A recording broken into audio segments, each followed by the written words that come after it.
Discussing my feelings on Dragon Ball in 2019 is complicated. I'll be honest, I haven't seen Super, and I don't ever plan on it. My relationship with Dragon Ball is heavily steeped in nostalgia, but it's a nostalgia that belongs to the person I once was rather than who I am now. My taste in anime has changed since then, which means that my taste in shonen has changed as well, and I'm still not sure where Dragon Ball stands. On the one hand, it inspired a generation of shonen manga and popularized many of the tropes found in Jump narratives.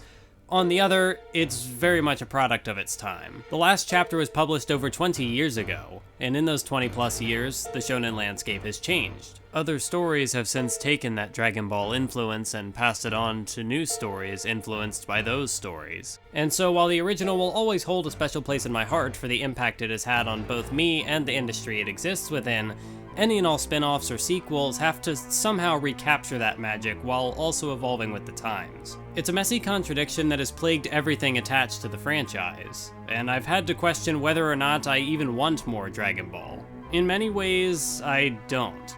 After comparing its structure to that of Hunter x Hunter, One Piece, Naruto, and the like, I just don't think Toriyama's formula can adapt to a style I'll be satisfied with. At least, not without sacrificing what made the original series unique. It can't do what other series have done as well as other series have done it while still maintaining that classic atmosphere. At the same time, however, I've largely grown past that core essence, so it's not like more of the same would interest me either. I guess the simplest way to put it would be that I do and don't want Dragon Ball to change.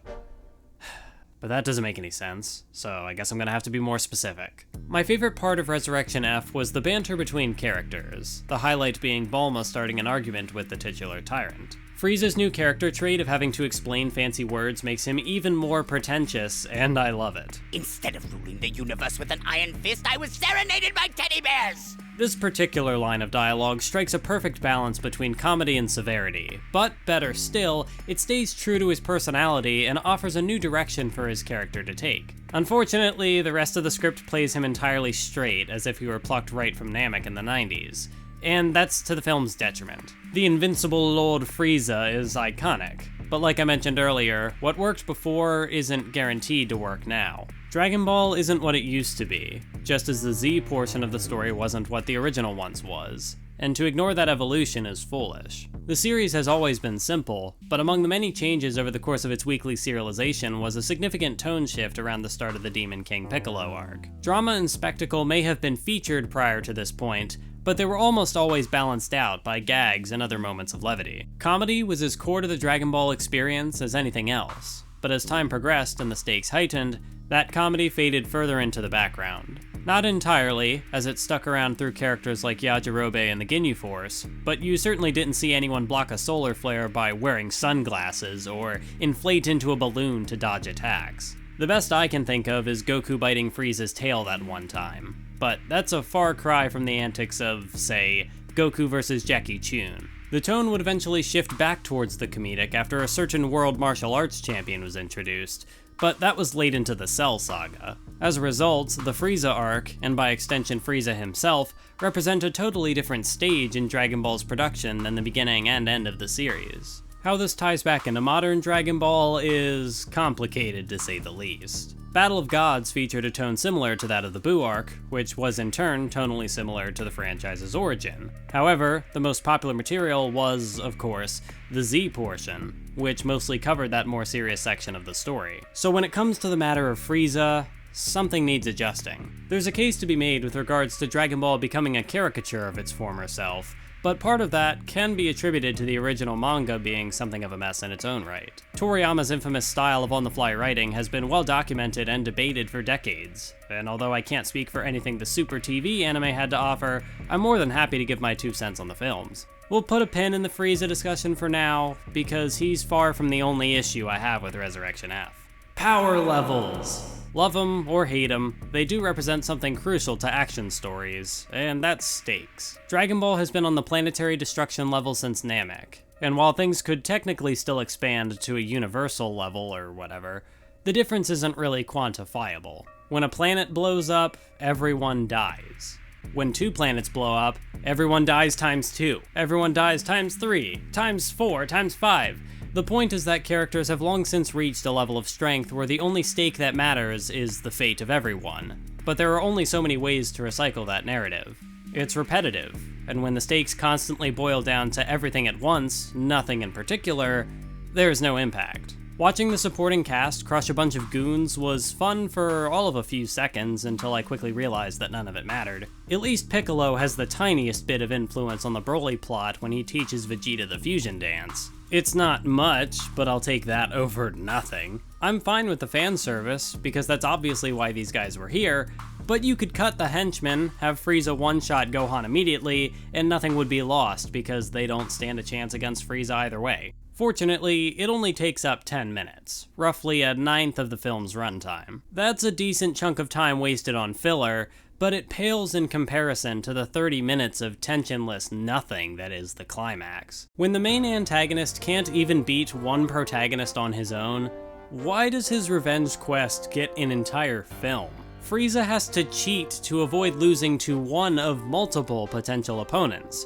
And while Goku getting shot through the chest is cathartic because, haha, fuck Goku, Vegeta's still there to bail him out. It's not even a battle of attrition like with the final Buu fight. He's just inactive for 20 minutes until Coach takes him off the bench. His clash with Freeza could have been sufficient fan service due to their history, and I know I'm not the only one who would have enjoyed that matchup, but even that doesn't last. Freeza just plays a quick get-out-of-jail-free card because power levels, but then yowie wowie time shenanigans, the Earth is saved! Resurrection F is like chess without a king. You can move pieces across the board, but there's no endgame. There are no character arcs or self-contained developments, so while the movie does offer some context that makes future installments like Broly more engaging, it fails to stand on its own merits. The only narrative thread that goes anywhere is in relation to Goku and Vegeta's teamwork. Fighting alone, they both fail. Only by working as one could the two truly maximize their potential. And that's exactly why, at the end of the film, they fuse and... oh no. Goku just kills Freeza himself. That, coupled with Vegeta's outright refusal to even consider working together in case of emergency, is the ultimate middle finger to whatever tension or themes this film could have aimed for. We don't even get an epilogue. The battle just ends, and Frieza's back in hell. Outside of a few lines of dialogue, Jocko, whose comic I haven't even read, Babysitter Piccolo, Resurrection F isn't even fun.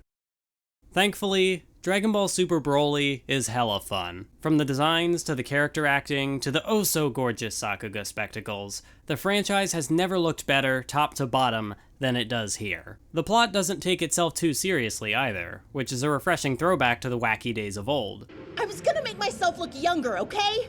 Just by like 5 years. What I want is to increase my height by 5 full centimeters. Their battle was so powerful that they broke dimensions. They Gurren Lagann that shit. Dragon Ball is at its best when it can balance the action hype with goofy antics and interpersonal drama.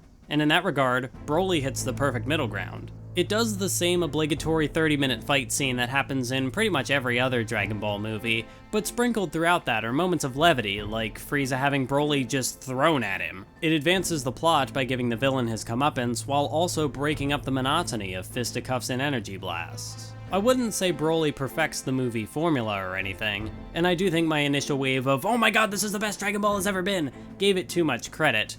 But I would say that Broly utilizes all of the franchise's best elements, and reminds me of why I grew attached to the series in the first place. Are some of those elements a bit campier than they were in the past? Perhaps, but I don't think that's necessarily a bad thing. I know Mr. Fusion of Dragon Ball Dissection said that Frieza has become a Saturday morning cartoon villain, and honestly, I think that's awesome. It doesn't capture his initial appeal, but I'll take the petty side dish Frieza from this movie over the brooding and boring main course we got in Resurrection F any day. That might be more of a problem in a serialized TV anime that wants to take itself seriously, but here it's fine. Vegeta going full tsundere is another detail I'm totally on board with. If Dragon Ball wants to become a full-blown caricature of itself in this, the year of our Lord 2019, I'm perfectly fine with that, so long as it's fun. Modern Dragon Ball can do nothing that would impact my experience with the original in any way. That story is done, its legacy and influence on my younger self can't be reversed, so even if I'd rather the franchise stay dead, if it has to stick around in some form, I'm perfectly fine with more stories and more characters like Broly. This video was brought to you by the Nen Show Podcast. Do people think I put myself through fucking fairy tale for the good of my heart? I did it for the YouTube views, so you'd better subscribe, you better suffer with me, sharing my pain. Okay, so the shock collar isn't exactly subtle, but a cool aspect of this movie is how Broly's story is reflected through a bunch of unspoken details like his character acting and overall design. The scars on his body symbolize how the environment on Vampa shaped him, and the way he recoils at the sight of Paragus' controller shows how he has internalized the pain he suffered. It's an animalistic reflex, a trait which is later repeated in his Ozaru power boost. Before the fighting even begins, though, Broly is shown to be dangerous yet sympathetic. His rage is a threat, but only Paragus punishes him for it. Where Chilai and Lemo treat Broly like a person, Paragus treats his son like a ticking time bomb. His comments during the final battle indicate that he does genuinely value Broly's life, but regardless of intent, the movie does not condone Paragus' actions. The ways in which Broly was actively harmed by his father are not excused by his father's inability to manage his condition. And that, to me, is the most interesting part of this story. Paragus doesn't have to be evil to the core to be manipulative. Abuse can take any number of forms, and in some cases, people don't even realize they've been abused until long after the fact. When the other characters call attention to Paragus' awful actions, Broly brushes them off. There are multiple instances of other people reaching out to help Broly, but they're all denied in the presence of Paragus. In spite of everything, that familial bond stuck with Broly, mostly because he just didn't know any better.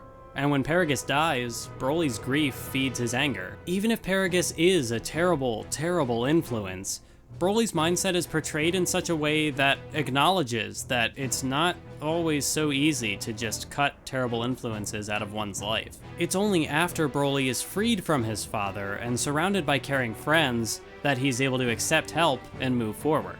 He's able to receive support from others who are able to recognize his condition but who don't particularly judge him for it. They're able to recognize that he needs to be helped in some way, shape, or form, but at the same time, they're not afraid of him. They're willing to meet him on his level and work with him. And that's just a nice story. And it's cute. I mean, the characters in this movie are cute. Like, everyone's talking about how cute Chilai is, and yes, she's cute, but are we just gonna no-sell the fact that they made Broly cute? How the heck did they make Broly so cute? Could that narrative have been fleshed out more? Absolutely. More time spent on Broly and his friends would have been nice, considering they straight up were the main characters here. The final fight may have been a feast for the eyes, but it's pretty bare bones thematically, and it only really gets away with it because it looks so damn amazing. And the Dragon Ball Minus material could have honestly been cut entirely, because while there might be a degree to which the backstory segments held some thematic significance, with two fathers primarily caring about their offspring for their power, and the other actually caring for his son's well-being, that didn't really amount to anything. Goku doesn't really have a battle of ideals with Broly, and you'd assume that the parental ties should have meant something to the core theme, but at this point I only really see them as fan service scenes. Not that that's inherently a bad thing, you know, fan service in this case, you know, it's a film that exists to be fan service, that's fine. But if you're gonna do that stuff, like, can you please try to work it into the film a little bit more, try to work it into the core theme? I'm not asking for much here. Well then again, as much as it surprises me to even be considering the effects of trauma and abuse in relation to Dragon Ball, this is still a Toriyama script we're talking about. The movie isn't perfect, nor did I expect it to be. I was honestly prepared to skip this one when I saw Broly in the title, but seeing the hulking one-liner from the 90s transformed into what we got in this film blew me away. Toriyama's stories are generally as simple gets, and that's not a complaint. Good triumphs over evil, heroes save the world, I like that kind of optimism. In Broly, however, we don't see the titular character as a villain. The main concern isn't the fate of the world, it's whether or not Broly can be freed from his past and improve as a person. In Broly, we see someone who needs guidance and support and friendship. Someone who doesn't deserve to suffer. Someone who doesn't deserve to die. And that's why the emotional catharsis comes not from a punch or a beam struggle, but from an attack that doesn't connect. I didn't really give Battle of Gods much of a mention in this script. My feelings towards it aren't super strong, like I enjoyed it, but it wasn't like Resurrection F, where my distaste for it was to a degree passionate. Like there's a lot that I could say with my dislike of Resurrection F, whereas with Dragon Ball Super Broly, it's kind of the opposite, where there's a lot of good things I have to say, and I was very passionate in a positive way of that. Whereas Battle of Gods, I enjoyed it, but it's a little more kind of in between. So, where do we go from here? I know I don't have any plans to watch the TV anime. If anything, I think the simpler character designs in Broly have actively discouraged me from ever going back to that visual style. So, I guess I'll just wait for the next theatrical release and, go back to business as usual. If you ever wanted to hear my thoughts on modern Dragon Ball, there you have it. I'm gonna go watch some One Piece movies. Special thanks to King Kevin 30, Stone Cold 007, Roggle, Jackerknife, and all of my other patrons for supporting my videos, and I'll see you next time. Yes, if there's such a thing as a trustworthy YouTuber.